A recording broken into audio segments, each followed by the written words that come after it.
Hello everybody, it's Thezipperdragon here, and welcome to Naruto Ultimate Ninja Storm 1.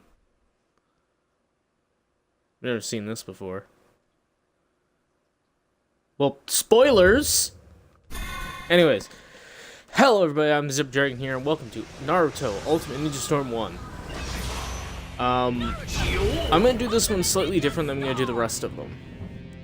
And yes, if you watch my Bright Lord walkthrough, this is what I was talking about as the next series that I'm doing. I have all 4 Storm games, and I'm currently running through the 3rd one again. Because this is the only one that I plan on doing this way. I'm gonna start a new game for all the other ones. But this one is also the only one that plays like this one. The other 3... Technically, the other 5 don't play like this one, because there's Generations and Revolution, but I'm not going to play those. All you need to know about Generations is it's just Storm 1, Storm 2, and, like, the first 2 chapters of Storm 3. Or, better yet, I can compare it to, if anyone's played Storm Impact. But all it is just battle straight. There's nothing, there's no running. The cutscenes are just slideshows. And yeah, so it's... the only cool thing about Generations, really, is it was the start of the substitution bar. What was also really cool about it was... there was a 20... or an hour... I don't know why I thought 20. There's an hour-long... OVA, online video animation, and it was 100% new animation made for that game. The problem was, the really good bits had no context. The really good bits were just kind of like Ninja Storm openings, basically. Naruto and Sasuke's tales. All the story modes are split into tales. The tale of Sasuke Uchiha, the tale of Naruto Uzumaki, the tale of Kakashi Hatake, blah blah blah. Naruto and Sasuke's tales were literally just storm openings. Just clips without context, really. Zabuza's tale probably had the best, in my opinion, that I can think. Oh no, sorry, Killer Bee. The tale of Killer Bee had the best animation. If you look it up, you'll see what I mean. Killer Bee's first single. So with this one, it's weird.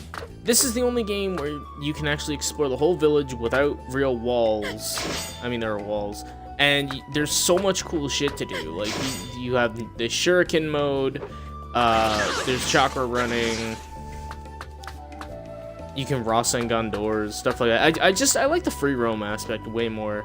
The other games, the rest of them are just really closed in and walled off. And just, you can only go to certain places, whereas here you can go anywhere in the village and explore. I feel like they just got lazy, and I want them to bring that... I mean, the Storm series is over, technically. I doubt they're gonna make another one, because there's a new IP coming out. And, I mean, there isn't a lot of... I don't know if you guys have noticed, but when a new IP comes out, unless it's for like a different system or it's an exclusive or something like that, or a handheld, it's really unlikely to see another game in a different series. I mean, like, you can have 2 series, but if you really think about it, most of them are exclusive. Like, while the Storm series was coming out, there was the Clash of Ninja series on the GameCube and the Nintendo Wii.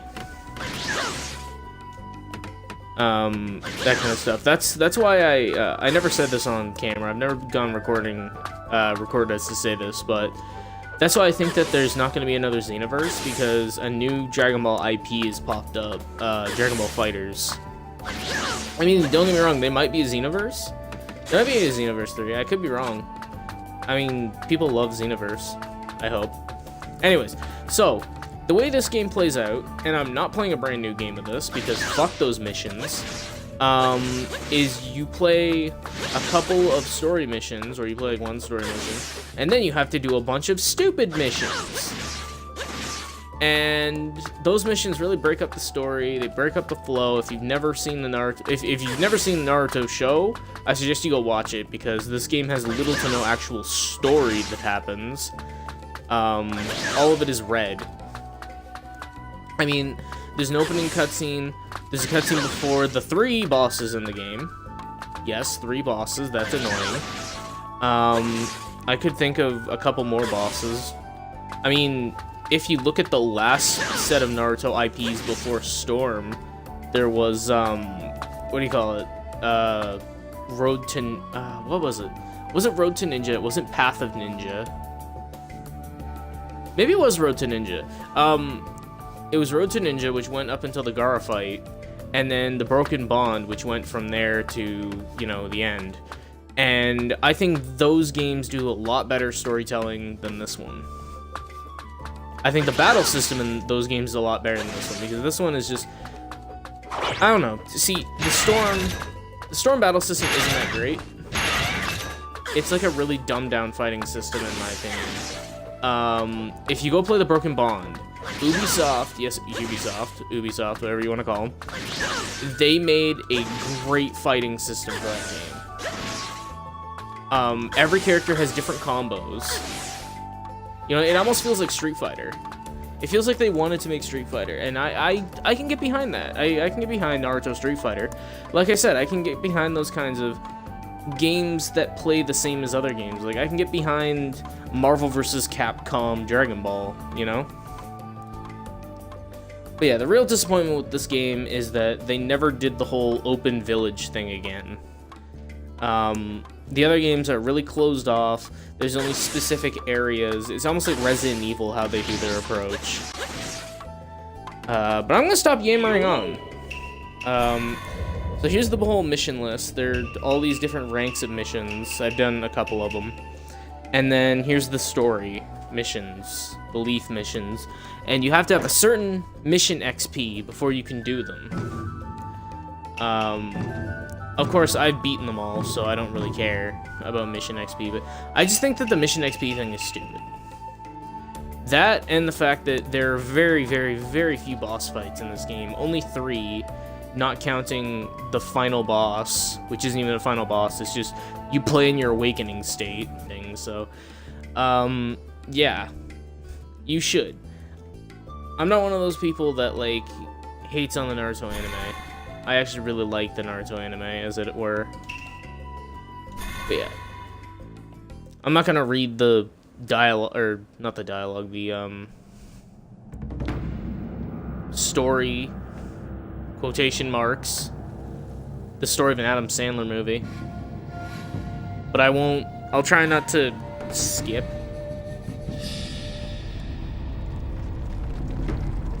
I mean, I'm probably gonna talk about it.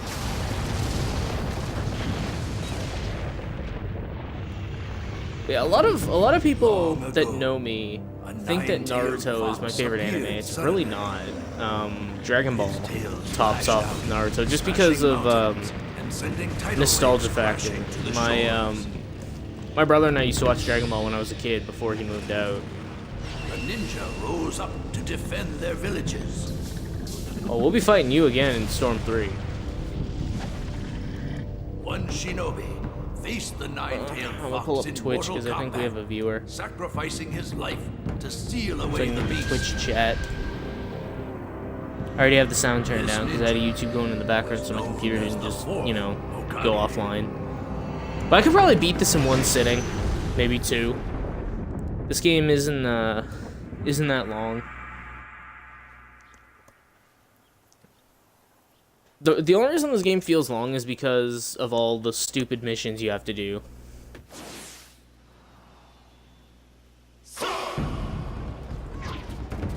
I'm trying to think of what else.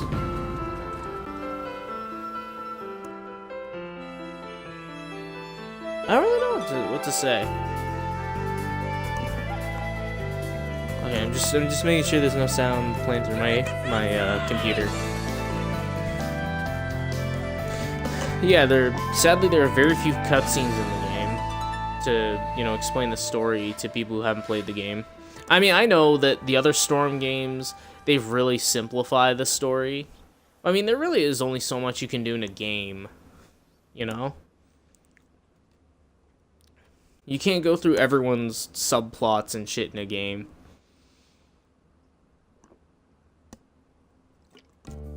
And once again, Anko gets relegated to the sidelines.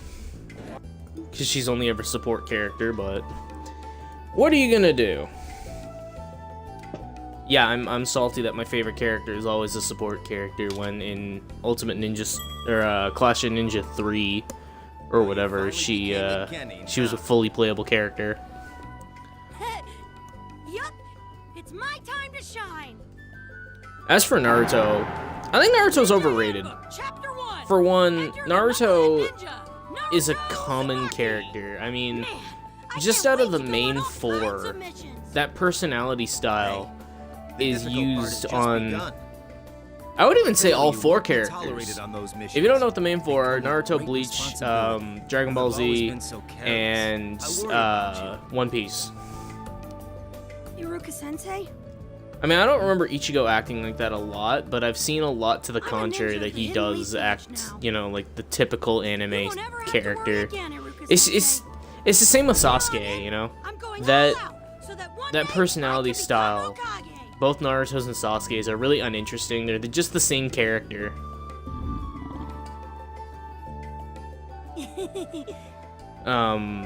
Sasuke's is a little bit less common.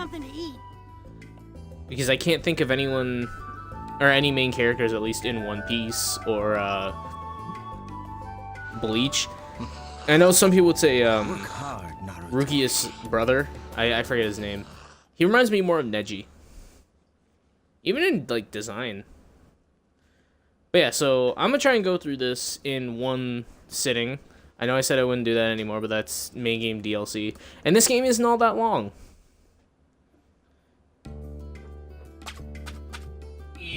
So that was the first mission.